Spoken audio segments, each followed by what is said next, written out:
What's up, guys? Welcome back to Wake Up Barstool. We told you right before the break, right now, it is our pleasure to be joined by the legend himself, Joe Flacco. Joe, what's up, brother? How we feeling this morning? I can't complain. How about you guys? We're doing awesome. This is awesome, getting to talk to you, especially after that massive win on Sunday. And I know I screwed this up by asking you about it when we were doing our pleasantries, but that game Sunday, a rare highlight in that maybe it was the cleanest operation on a spike that I have ever seen to set up that fake field goal. And I wanted to ask you about the spotting of the ball. When did the refs start allowing the center to spot the ball and then they just touch it and you're good to go? Yeah, I remember a few years ago, we're in training camp and we're going over 2-minute operation, and all of a sudden, I'm pretty sure a team just somehow got away with letting their center do that one week. And the NFL kind of had to say, all right, I think we have to somehow allow the center to spot the ball. And now all we got to do is kind of look to the left and the right and make sure we're on the right spot. One of the guys comes in, taps the ball with a finger, and we're good to go. So it allows it to be a lot cleaner for sure. Yeah, it was an incredible operation. Joe, I have a very important question for you. The neon brown jerseys, all brown jerseys. Do you feel fatter in them? Because you guys look a little bit fatter. Like Njoku, who is a beast, I don't know. He looks kind of like stumpy in it. I would have thought that we looked slimmer in it just because it's so dark and you kind of disappear. But if you say so, listen. I'm not worried about looking fat. I know, surprisingly, the guys up front, they do worry about that kind of stuff. Yeah, they're the biggest guys on the field at all times. They're the guys that tend to worry about that stuff. I mean, listen, Dave's probably packed on a couple pounds since I was here last year, but he's still he's still just an absolute freak. So. Yeah. I just noticed it when he caught that pass over the middle. I was like, whoa, he kind of, okay, maybe it's the Browns. I don't know. Maybe it's the brown uniform. Yeah. You got to look into it. Maybe. Joe, did you hear Micah Parsons' quote before the game? I haven't had Flacco yet. I need him. I want him. It's time to go get him. Did you hear that pregame or no? No, I did not. Thank God. It's kind of hot. Yeah, he text him back. Hey, they're a different breed. They're a different breed, man. You got to stay away. Stay away. Yeah. Well, I actually wanted to ask you about that. I know he's a teammate now, but Myles Garrett, it's like every time you think he can't get better, that inside move, and now we have the NFL Films footage where he's yelling, "Run, Jordan!" Just going after him. I just saw that. I actually just saw that this morning. I mean, he's a psychopath, dude. You've seen a ton of football in your nearly 2 decades of playing the NFL. Where's Myles rank amongst like all-time pass rushers?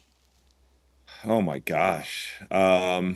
Hey, it's hard to like actually talk about where he ranks because I don't want to like offend anybody or leave anybody out, but he's incredible. And when you see him in person, like he does not disappoint. Like when I think this whole image of him has been built up because of what he's been able to do.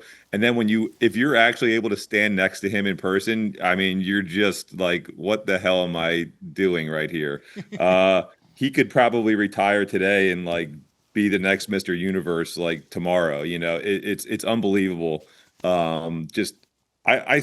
have like a little backboard like just kind of hanging in our indoor against one of the poles, and we were messing around playing knockout one day, and I swear to God, like he jumped up and his armpit was like in the rim, and it was just like, what are we doing? Yeah. It's another level. He's a freak. He's a freak. Yeah, Joe, you're 40 now. Typically, when a guy who has the same name as a breakfast beverage retires from the NFL, things go awry. Are you concerned about that? You talking about Joe? I'm like, you almost lost me there. I'm like, there's a lot of guys that have played with the name of Joe. Sure. True. Yeah. Any other morning beverages? I'm drinking some right now. As the age has gone on, I've become a coffee guy, and hey, that's for everybody else to worry about. I'm just going to continue to do it as long as I can. Yeah. And listen, if we play a lot of games like we did on Sunday, I don't know how long I'm going to be able to last. I am climbing up in age, and man, those are stressful. So the one thing that's just crazy to me at your age, you just are standing in there and don't like I'm watching on Sundays and I'm like, Joe, watch out. Like, you're about to get killed. Like 10 different times a game. Run, Joe. You just have no fear? You're standing, like, because it is crazy. At your age, you see a lot of times quarterbacks, when they get up there in age, like, maybe they do the self-sack where they go down a little bit easier. You're just standing there and firing bullets like a split second before you get crushed. I think it's just part of playing quarterback. You know, I don't think you know that stuff until you go out there for the first time and suit it up, and you realize that maybe I'm somebody that can stand in here and take a hit. And I mean, just because I'm getting up there, you know, your instincts and things like that, they don't really change. It's funny, like that. I'm talking about instincts and going out there and playing. Like one of my boys had his first ever game this weekend, at quarterback, and it was just like a little JV game for a 12-year-old. But man, my dad was there watching the game, and he seemed to think that he had a lot of those things as well. So it was pretty cool to hear. Oh, Hell yes, dude. A Flacco. scoop, Right. baby. A scoop. Be on the You know lookout, what? dude. Forget the Mannings. We're sick of them. Give us like multiple generations of Flaccos. How Yeah, awesome would that be? we had some stories this weekend. It was awesome to hear. I'm sad that I couldn't be there for the games. Like my oldest son was on a kick return, and they said my wife said he got blasted, like just totally trashed. Jumped back up, started running again, got totally trashed again. You know, so just good old football stories about the kids. It's a lot of fun. Yeah. Oh, it's got to be awesome, dude. Joe, this offseason, the quarterbacks got a lot of the headline for the Browns draft with Dylan Gabriel and Shedeur Sanders, but it looks like you guys got some real players with Mason Graham, Carson Schlesinger, Quinshon Judkins. Can you talk about this rookie class compared to other rookie classes you've seen, obviously, in your years in the league? Yeah, man, it's funny that you say that. Those guys are performing big time. I mean, Carson shows up big time. I mean, Mason, I saw a few times. Like you look up at the big screen and the way our defense is playing. Sometimes everybody gets lost in the sauce, but he was able to show up a few times on Sunday, and then getting Q back and obviously seeing him go for the runs. I mean, that was big. I mean, a couple years ago, I was in New York and we drafted Sauce Gardner and we drafted Garrett Wilson, and that class was like I remember thinking, man, we got some guys in this class, but. To get 3 guys or more right away that just are able to go out there and have an impact on the game, I mean, that is pretty impressive. Joe, this is also a very important question. My assistant is a diehard Cleveland Browns fan. Yes, he is. Diehard. To the point where, and I actually think that the Browns might be the only fan base where you can pull this off and you're like, you know what, that's just a Browns fan. He has a giant dog bone necklace that he wears on Sundays. And like the first Sunday, week 1, I hired him like 4 months ago, so I didn't know how crazy he was about the Browns. He shows up with it, and I was just like, what is this? Oh, here it is. Here it is. All right, we got it right here. So this is his dog bone necklace that he wears every single Sunday. Now, he didn't wear it on Sunday when you guys played the Packers. I told him he has to bury this. And he's leaving it off. Yeah, but do you agree that it's a no question he has to leave it off? I think he has to bury it in the backyard, like a dog bone, like once and for all. Do you agree with that?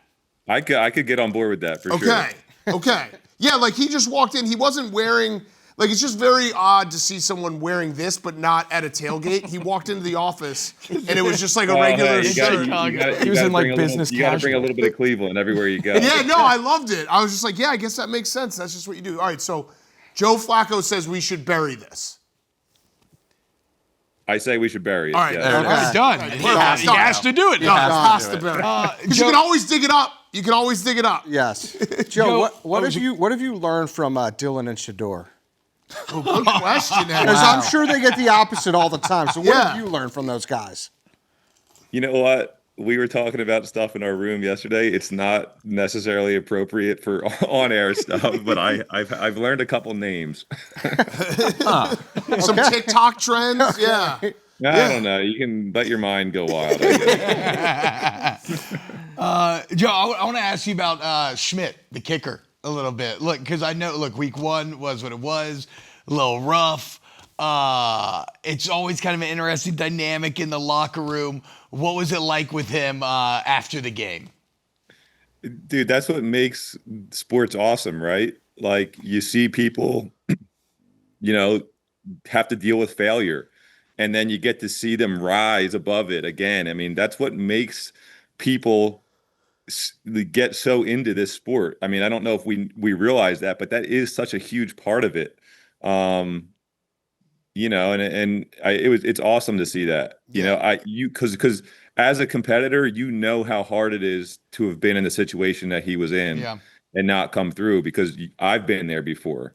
Like most of the game on Sunday, I felt like I was right there. Like, damn, we can't do anything. And then the next thing you know, you win the game. I mean, and it was awesome to see that. I feel so good for him, and hopefully he can kind of use that momentum and gain some confidence from that, and be the guy that he wants to be. I was saying Sunday when we were doing our show, like the pressure on that kick is not just like, hey, we got to win this game. The pressure is the reality of after week 1, if that kick doesn't go well, there's a chance that the Browns bring in another kicker. Yeah. And it's like he's kicking for his job right there, and to hit that is just incredible. And he's feeling it. Yeah. Like believe me, like when you're out there, like, and especially as a kicker, it's almost like lining up for a putt in golf. Like, when you're playing quarterback, once the ball's snapped, you're kind of just playing. So like a lot of that stuff goes out the window. But like a 5-foot putt, like you got to sit there and think about it. And and a kick is a lot like that. So believe me, like that's in his head. So to be able to overcome that is such a huge challenge. And it says a lot about who he is. Yeah, it was awesome. I have one last question for you, Joe. You scrambled a couple times this year. Have you gotten slower? I'm sure I've gotten a little bit slower, yeah. You might actually be, though, in the perfect spot right now, because you kind of have deceptive speed where you're like slower than you look. If that makes sense. I've always been that. Listen, I've been 6'6". Like, I don't think I've ever looked fast, but like, listen, on like a high school field, like I was a good athlete. Yeah. Maybe not on an NFL field. But now I'm 40, and listen, I can still sneak up on people and surprise them when they see my numbers, at practice or something like that. But obviously on the football field, I mean, I gotta pick and choose some times here to go after it. Yeah, but you're like, what I'm saying is that you're slower than you look. Like when you start running, I'm like, oh, he could actually get going here. And then like, no, he's actually going slower than I thought. And everyone gets confused by it. And guys are like running by you, like zooming by you. Deceptively slow. You have Jumping in front. You have deceptive speed. You're slower than you think. I like that. Yeah. Thanks for that compliment. Joe, congrats on the massive win Sunday, man. Best of luck next week. The line's always going to be tough. But thank you so much for giving us some time and joining us here on Wake Up Barstool. All right, guys. Appreciate it. Thanks, Joe. Joe Flacco. God, something about Flacco. He's the man. Bro, his combination of beard stubble and baritone in his voice. Listen, is the a other thing manly with man. Joe, I've been lucky enough to meet him and hang with him for a minute a couple times. His hands are massive. Yep, that makes sense. Yeah. And when I shook his hand, it like enveloped my entire arm. I was just like, oh my God, something about Flacco. Do him and Stefanski look alike? A little bit. With their gray beards, like the same age? All right. I don't think he understood what I was saying with the deceptive speed. No, he definitely thought it was the classic deceptive. You're a little faster than I am. Yeah. No, he's way slower. You're than running I think. slow, and it's actually It slower looks so slow that I think it messes guys up. I love the idea that they just like overrun him. Zooming by him. Players are so used to tackling fast guys. Yeah, right. I know Browns fans aren't happy with the state of the franchise, but it's hard not to root for that guy. Oh, Yeah, you I gotta root know, for Joe. dude. I know. And listen, I don't know what's going to happen in the future. I hope Joe can play this whole year because I love watching him play. That defense is nasty. We might have the best defense in the NFL. Nasty. And like Che asked about, the rookie class is a home run. Yeah. I don't know about quarterback, but the rest of the positions, absolute home run of a class.